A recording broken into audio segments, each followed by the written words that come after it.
Partner का, male female का दोनों हो जाए, और अगर फीमेल का नेगेटिव है तो उन्हें केयर अपने डॉक्टर को ज़रूर बताना चाहिए।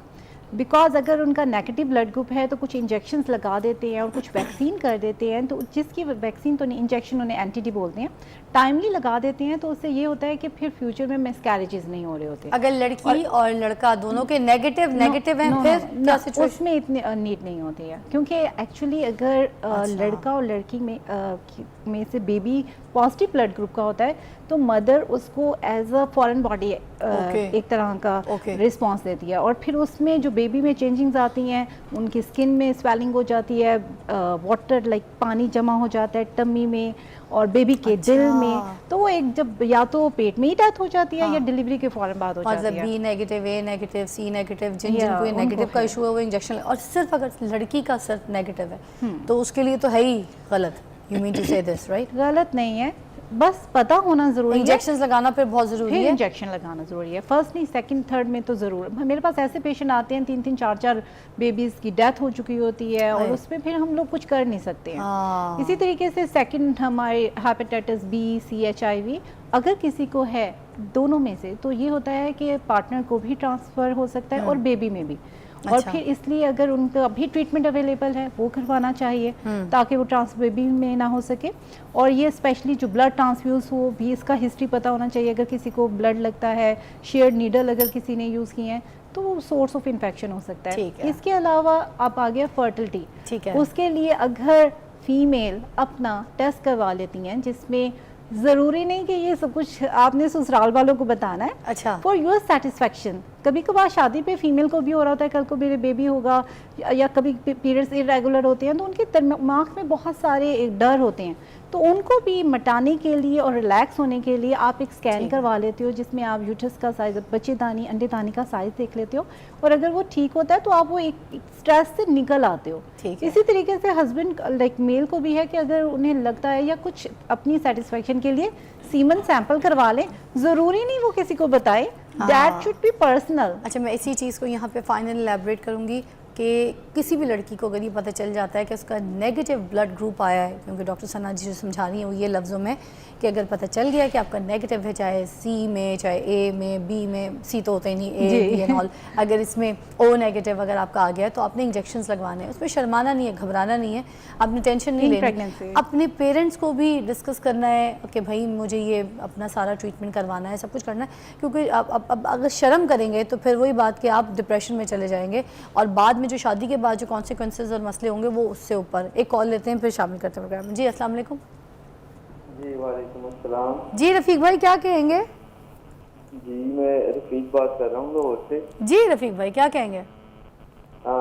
मैं डॉक्टर साहब से क्वेश्चन करना चाहता था कि मैं हेपेटाइटिस सी का कैरियर हूँ, तो क्या मुझे अब शादी करनी चाहिए या नहीं करनी चाहिए, या कोई ट्रीटमेंट के बाद करनी चाहिए? ये डॉक्टर सना ओ जी, अगर हेपेटाइटिस है तो उसमें सबसे इम्पॉर्टेंट है आपका PCR क्या है। उसमें अगर आपका लोड वायरस का बहुत कम है तो इट्स नॉट अ प्रॉब्लम, आप शादी भी करें और उसमें ट्रांसफ़र भी नहीं होता आपकी मिसेस को, तो इट्स नॉट लाइक आप सिर्फ और सिर्फ अपना थोड़ा सा हेपेटोलॉजिस्ट से एक दफ़ा अपना वैल्यूएशन करवा लें, अपने लीवर का आपका स्टेटस पता चल जाए, और इसके साथ साथ अगर आपने एक PCR का टेस्ट होता है, वो क्वांटिटेटिव क्वालिटेटिव, वो आपको डिटेल में डॉक्टर बताएंगे, आप वो करवा लें। अगर वो नेगेटिव आते हैं तो आप आराम से शादी करें और इस टेंशन से बाहर आए। जस्ट आपने एक हेपेटोलॉजिस्ट को चेक करवाना है। ज़बरदस्त। अच्छा, शादी से पहले ये जो आप टेस्ट वगैरह की बात कर रही हैं, ठीक है ना, जब ये जहनी तौर पे जो टेस्ट है वो कैसे करें कि भाई हमने टेस्ट करवाना है, ठीक है, कि मैं ये शादी के लिए ठीक हूँ या सारा बेसिकली जो एक बड़ी इंपॉर्टेंट बात है ना फ़िज़ा, एक तो साइकोलॉजिकल प्रॉब्लम्स जो है ना वो all of sudden he pair होते हैं आपको, कि आज पेयर हो गए, शादी से एक दिन पहले आपको पता चल गया आपको डिप्रेशन था, ये पहले से कुछ ना कुछ चीज़ें चल रही होती हैं पहले से। इवन शिज़ोफ्रेनिया जो है, this is one of the very critical condition जो साइकोलॉजिकल होती है, ये 18 ईयर्स ऑफ एज से मैनिफेस्ट होना शुरू हो जाती। बहुत सारे मैं किसी के शादी के राइट को वायलेट नहीं कर रही, शादी करना हर मर्द और औरत का हक है। शिज़ोफ्रेनिया का तो लोगों को समझ जी, क्योंकि मेरी तो एक दोस्त के मियाँ को था, तो मुझे अंदाजा है बच्चे को डिग्गी में बंद कर देता था, पानी समंदर में छोड़ाएगा, उस भूतों से बातें करेगा, उसको भूत दिखते हैं, ऐसी इंसानी कोई मखलूकों से बातें करेगा, हाथ धोएगा तो धोता रहेगा। बिल्कुल और it's very serious, very serious. लेकिन ये आपको पता हो तो आपके लिए मैनेज करना आसान हो जाता है। आपका स्ट्रेस, आप देखें, एक आप अननोइंगली चीज़ों के साथ टक्करें मार रहे हैं, ये क्या है, ये क्या है, समझ ही नहीं आ रही, हर रोज़ लड़ाइयाँ हो रही हैं, आप कंफ्यूज हैं, आप कभी रुस के अपने अम्मा अब्बा के घर जा रहे हैं, कभी अपने ससुराल से लड़ाइयाँ कर रहे हैं और आपको पता ही नहीं है एक्चुअली है क्या। लेकिन जब आपको पता होता है कि yes this is what it is actually, ये वो चीज़ है जिसका इलाज हो सकता है या नहीं इलाज हो सकता, तो आपके लिए अपने लिए फ़ैसला करना और अपने शोहर के लिए फ़ैसला करना या बीवी के लिए फ़ैसला करना बहुत आसान हो जाता है। लेट मी टेल यू कि बहुत सारे ऐसे केसेस मेरे पास आते हैं जिनको बाइपोलर होता है। बाइपोलर का मतलब ये है कि आपका मूड जो है वो स्टेबल नहीं रहता, यानी आपका मिजाज स्टेबल नहीं रहता, कभी आप बहुत खुश हैं और कभी आप बहुत उदास। बाइपोलर भी बड़ी इंपॉर्टेंट चीज़ है जिसको आपके साथ एलैबोरेट करवाना है मैंने, मगर पीछे मैं वापस आऊंगी क्योंकि वो बड़ा इंपॉर्टेंट आपने डिस्कस किया था, सिज़ोफ्रेनिया, उसके बारे में मैं ये बताना चाहूंगी। बहुत से लोग बताते नहीं है, शादियां करा देते हैं, हो जाते हैं वो, क्योंकि स्टेजेस हैं सिज़ोफ्रेनिया के, मेरे ख्याल से first, second, third, fourth is the last, जिससे बंदा बिल्कुल पागल खाने में भर्ती हो जाता है, ये वाला सीन है। बिल्कुल ऐसा है। तो जो फर्स्ट स्टेज में पेरेंट्स क्या करते हैं, कहते हैं कि शादी करा दो, ठीक हो जाएगा, लड़की संभाल लेगी, मगर बाद में उसके स्टेजेस बढ़ते जाते हैं। बिल्कुल ऐसे हर बीमारी, तो प्लीज उन लोगों को बताएं कि ना कराएं ना शादी। Psychological problem, schizophrenia, bipolar, depression, जो भी साइकोलॉजिकल प्रॉब्लम है वो टाइम के साथ अगर आप उसको ट्रीट नहीं करते तो वो बढ़ता है। अच्छा, अगर आप उसको मैनेज नहीं करते। ठीक है। अच्छा, अब अगर आप, एक तो शादी जो है, जैसे मैंने पहले कहा कि शादी ना करना और करना, this is an individuals human right, ये ह्यूमन राइट है, हम इसको मना नहीं कर सकते, मगर हाँ ये ह्यूमन राइट्स के खिलाफ है कि आप मुझे धोखे में रख के मुझसे शादी कर लें। मतलब आपको शिज़ोफ्रेनिया था, आपने मुझे बताया नहीं, this is again against human rights, ठीक है। तो आपको जो है ये बात मुझे बतानी है कि जी आपको क्या क्या चीज़ें जो हैं, क्या क्या मसाइल जो हैं वह हैं। एट द सेम टाइम, जैसे मैंने अभी आपको बताया कि I was having a client जो कि यूके, मेरे एक पूरी फैमिली जो है वहाँ से क्लाइंट था, 18 साल हो गए शादी को, और शादी अभी तक उसका रिश्ता अज़दवाज जो है वो इस्तवार नहीं हो सका। क्यों? क्योंकि बंदे को साइकोलॉजिकली यानी नफ्सियाती तौर पे जिनसी मसला था, नफ्सियाती तौर पे जिनसी मसला था। सो 18 साल वो आज भी, मुझे अभी थोड़े दिन पहले उनके साथ सेशन करते हुए वो औरत मुझे पूछ रही थी, डॉक्टर साहिबा कोई उम्मीद है तो काइंडली मुझे बता दें, मैं थोड़ा और इंतज़ार कर लेती हूँ।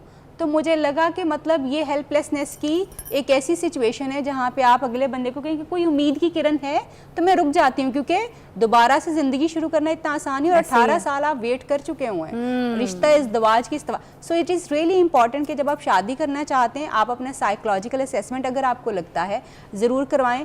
बहुत सारे लोग ड्रग्स में होते हैं, ये मैं फैमिली को ख़ास तौर पे एडवाइस करने लगी कि वो जो रेड फ्लैग्स हमें नज़र आते हैं, चाहे आप लव मैरिज कर रहे हैं चाहे आप अरेंज मैरिज कर रहे हैं, वो रेड फ्लैग्स जो नज़र आते हैं ना, कभी कभी एकदम से गुस्से में आ गया, कभी कभी एकदम से पीछे हट गया, कभी कभी जो है वो छोटी सी बात के ऊपर जो है बहुत रिएक्ट कर दिया। ड्रग्स हम बाद में डिस्कस करेंगे क्योंकि पूरा इसको मैंने एलैबोरेट करना है एक ब्रेक में, नॉट नाउ, ठीक है। अब क्योंकि मैं चाहती हूँ उसको बहुत डिटेल में डिस्कस किया जाए क्योंकि बहुत यूथ जो है हमारी इस चक्करों में पड़ गई है, तो इसको हम पॉज देंगे। आपकी तरफ में आना चाहूँगी, ये मुझे बताइएगा कि अब जैसे कुछ लोग छुपा के शादी कर रहे हैं, जैसे आपको पता है हम इसी टॉपिक पे बात कर रहे थे, तो अब बताते नहीं है ख़ानदान वालों को एक दूसरे को, बच्चे की शादी अच्छी हो जाए, बच्ची अच्छे घर शादी करके चले जाए। अब ये जो कोई भी बीमारी है, चाहे गुर्दे में मैं पथरी है, कुछ भी है, छोटी मोटी हल्की मुल्की शुगर है, कुछ भी है, नहीं बताया, ब्याह दिया, इज दैट ओके? कॉल के बाद आप मुझे इसका जवाब दीजिएगा, ठीक है। अस्सलाम वालेकुम जी।